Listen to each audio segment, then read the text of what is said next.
Hey guys, Pete here. Today I'm going to do another character profile for one of my favorite characters, Major Garland Briggs. He was a super interesting character in the original run. We found out a lot more about him in the secret history of Twin Peaks, and he's turning out to be a big player in Season 3 as well. This will contain spoilers of everything that Major Garland Briggs has ever been involved in. So if you're not caught up through part 9 of The Return, or you don't want book spoilers from the secret history, then you're going to want to stop watching now. So, Major Briggs was one of my favorites because he seemed kind of insignificant compared to some of the more zany characters. But as season 1 and 2 progressed, he just kept showing up at important times, and it was clear that he was involved in something, but you never really knew.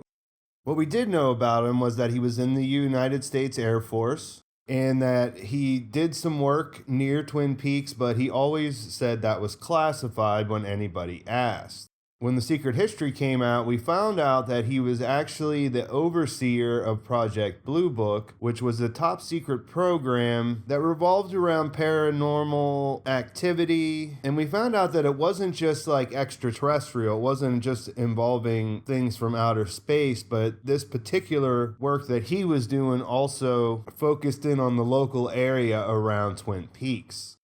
So some of the major things that happened to him in the original run were that he disappeared for 2 days in the woods outside of Twin Peaks while he was with Cooper. We all remember that. And he returned a couple days later saying that he had been taken to the White Lodge. Later on, Windom Earle, who was an ex-FBI agent who was very interested in these lodges, kidnapped him and held him hostage in his cabin for a period of time. But Windom was more interested in the Black Lodge. At the end of Season 2, he's able to escape with the help of Leo, but after that, he ends up meeting with Agent Cooper, but he realizes that there's something wrong with him in relation to his trip into the Red Room. The story from there was that he died in a fire at his workplace, but we found out just recently that he did not die. He actually disappeared, and his body showed up without a head in South Dakota 25 years later. So the backstory on Major Briggs was he was an Air Force guy. He ended up in Twin Peaks on a transfer. In the secret history, we learned out that he was handpicked by Dougie Milford, who had been working with Richard Nixon to keep Project Blue Book going as a secret operation. He handpicked him. He liked him because he thought he was a solid officer that would keep up his work, basically, you know what I mean? And we saw that time and time again with Major Briggs throughout the early seasons of Twin Peaks, that he was very no-nonsense and that he was also very competent and self-assured in what he did. We also learned that he was picked by Milford to compile the dossier, or to continue the work on the dossier that is the subject of the secret history of Twin Peaks. And that is basically a book of documents that keeps track of all the mysteries around Twin Peaks. He was also Bobby Briggs' father. Bobby was a much more central character to the story as far as we saw when watching. And his wife Betty also seemed to be a straight shooter, and we just saw her return in part 9. If you remember at the very beginning of things, Sarah Palmer had called Betty to check and see if Laura was with Bobby, because they were boyfriend and girlfriend. And that was on the morning before they got the call that Laura had been found dead. After the murder, Briggs had concern for his son and the direction his life was headed, so we had a lot of these scenes where he tried to offer to talk to him. There was also one where he got frustrated with him because he lit a cigarette at the table and Briggs slapped him. And this goes on for a while until one day they're at the Double R and he tells them about this vision that he had of a grand home and Bobby coming to visit him and the son happily embracing the father. And the family also did a family session with Dr. Jacoby that we saw where Bobby really wasn't into it. But yeah, we saw that he was a good father. He was frustrated with his son, but he also was very open to making it a better situation. The next thing that happened with him that really is where I really started to get interested in his character was when the log lady came and sat next to him at the Double R, and I believe this was just after, not the same day, but just after he told Bobby about the vision. She tells him that the log has something to tell him, but he can't hear it, so she delivers or translates the log's message, which is deliver the message. And yeah, this is where he got interesting for me because he didn't seem unsettled at all and actually just seemed to understand what the log was saying. So he then went and visited Cooper at the Great Northern, and this is when he showed him those printouts. At the time, we thought these were from deep space and that they were picked up around the time that Cooper had been shot. The first message said, the owls are not what they seem, and it was just in with a jumble of numbers and things, so it stood out, obviously. And there was also another one that called out Cooper by name, and we just saw this come back in season 3. Major Briggs also told the guys after Leland's death that there was much more at hand than they could handle, and then he made plans with Cooper to go fishing after Leland's funeral. While they were there, they talked about different things like Cooper's suspension, about the nature of Bob, and he also made mention of the White Lodge. Cooper got up to go to the bathroom, and at that moment, a bright light came out of nowhere, and basically Briggs disappeared. 2 days later, he just showed back up in his house wearing an old aviator's outfit. Bobby and his wife were there. He gave her a hug, and he told her things were not exactly all right. During his disappearance, he picked up a 3-triangle marking or tattoo kind of thing behind his ear, but we'll talk about that in a minute. After his return, he told the sheriff, Agent Cooper, and Doc Hayward about some of the things that happened while he was gone. He mentioned a giant owl. Sheriff Truman asked him about his work again, and he sort of instinctually said that it was classified, but then he decided this was too important, so he told them that he was involved with the Air Force's Project Blue Book, even though it was officially dissolved in 1969, and that he was still working on it, and he was still searching for a place called the White Lodge. Dougie Milford then dies, or at least in the timeline, Major Briggs finds out about his death, so he goes back to Listening Post Alpha, which is the name of the station that they had devised and put together for listening to all the different things in deep space and around Twin Peaks, and he realized that he had one more message from Milford. This was actually written on the night that he disappeared into the White Lodge. In the secret history, we find out that Milford had some regrets about things that had happened over the years, but he urged Briggs to continue and tells him to keep up the work and wait until his next controller arrives. On the show, the day after that, he stumbles into the sheriff's department. He tells them that he had some concerns about the Air Force and their reaction to what happened to him when he disappeared. And he made a prediction that there was going to be great trouble. And he says that he doesn't think the Air Force has pure reasons for searching for the White Lodge.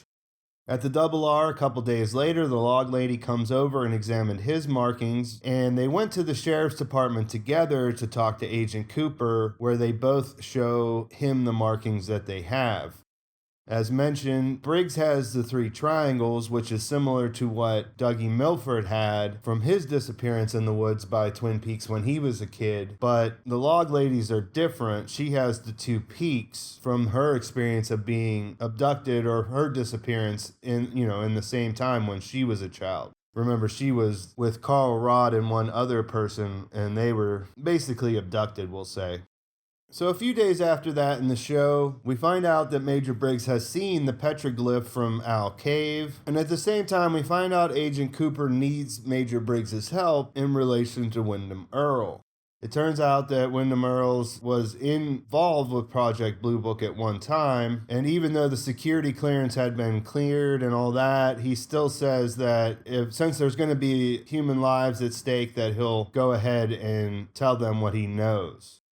He also tells Coop that he's seen the petroglyph before. He ends up telling Sheriff Truman and Coop about Earle's involvement with Project Blue Book. He says that Windom Earle became obsessed once the investigation focused around the woods surrounding Twin Peaks and was removed from the project after he became violent. He also showed them some footage of Earle talking about this evil place called the Black Lodge by the Dugpas. Later on, Major Briggs is walking through the woods and he sees what looks like two men in a horse costume. We find out that one of them's Windom Earle, and he fired a tranquilizer dart into Briggs and, knocked him out. This is how he ended up in the cabin. Earle asks him about the symbol at Owl Cave. Major Briggs doesn't want to cooperate, of course, but then he gets a injection of a truth serum from Windom Earle, and he tells him that he first saw the petroglyph at Owl Cave in a dream. And the meaning behind the symbols were that there's a time where Jupiter and Saturn meet, they will receive you. He then says some backwards talk that we found out later on is that gum you like is coming back in style. That gum you like. He woke up the next day and Leo frees him, telling him to go save Shelley. He gets up and leaves, but he's been dosed with haloperidol, which is a really strong tranquilizer. So he eventually makes it back to the sheriff's department, but he can't really answer any questions. While he's rambling, he says, "Protect the queen, and fear and love open the doors." Obviously, the second thing, the fear and love opens the doors, refers to the lodges. The next day, he gets back to normal and he has breakfast with his wife at the diner, and Sarah Palmer comes in with Dr. Jacoby. And there's this strange little thing where she tells him, "I'm in the Black Lodge with Dale Cooper," in a man's voice. Now, people have broken that down, and it's supposedly Windom Earle's voice in the beginning, but that's all I really know about it. So leading up to his death and where we're at currently in the show, because of that communication with Cooper's name and other things like Gordon Cole's involvement, Major Briggs basically came to believe that Cooper was the person that was sent to continue his and Milford's work afterwards. So as soon as Evil Cooper got out of the lodge, he went to see Major Briggs, and even though he probably didn't know it at first, he eventually realizes that there's something wrong, that this is actually, well, whether he knew it was a doppelganger or not isn't clear, but he knew that something was wrong with Cooper, and that made him worry that he might have misunderstood what Milford was trying to say.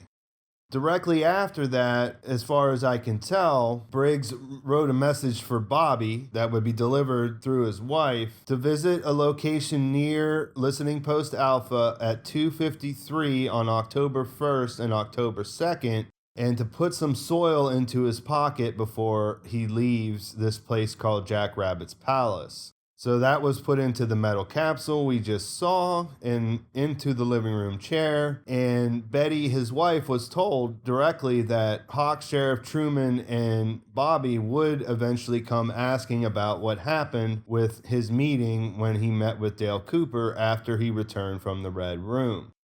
After that, from what we know, he went to Listening Post Alpha by himself, intending to send the Mayday signal. And we see that in the secret history that the Mayday protocol or Mayday, whatever you want to call it, has been set into motion.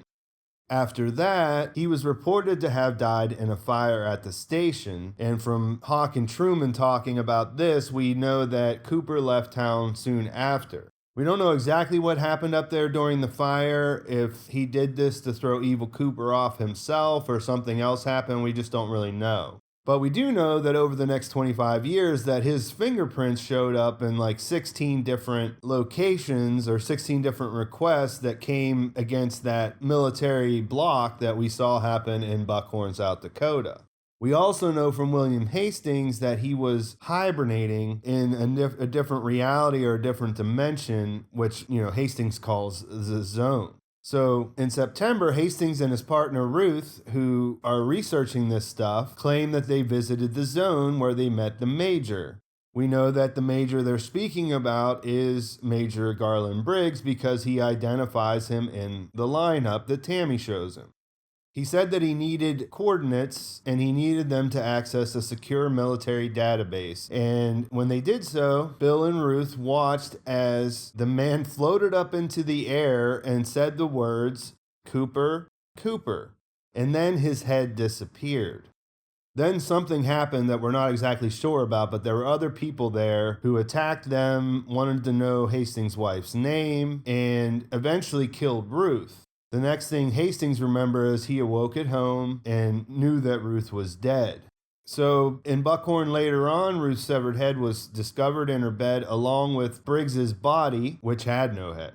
Both bodies were said to have died within the last week, but the big mystery with Major Briggs is that his body was the same age as it was before he disappeared 25 years ago. Also, he had in his stomach the wedding ring of Dougie Jones. The next and last appearance that Major Briggs made in Twin Peaks was when Major Coop was passing through the mob zone. We saw his head float below him in the void, and he just says Blue Rose.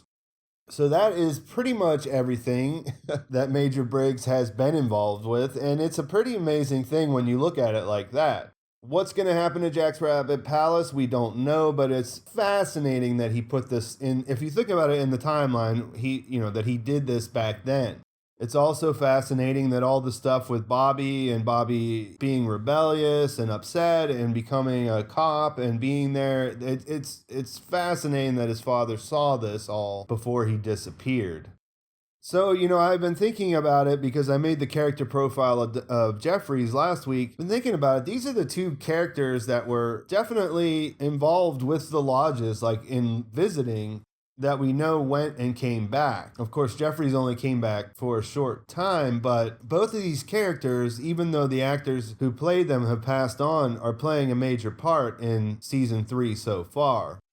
So I wanted to put all the information about Briggs out there. I think we're going to find out a lot more. If you want to know more about this listening post alpha and things like that, watch my secret history video because I go into it more deeply there. And I don't know. I love this guy. I loved him. He creeped in. I like that about him. He became more important as things progressed. And he was an enigma, he was a really cool guy. And I just found myself keying in on him more and more with each rewatch of the original series.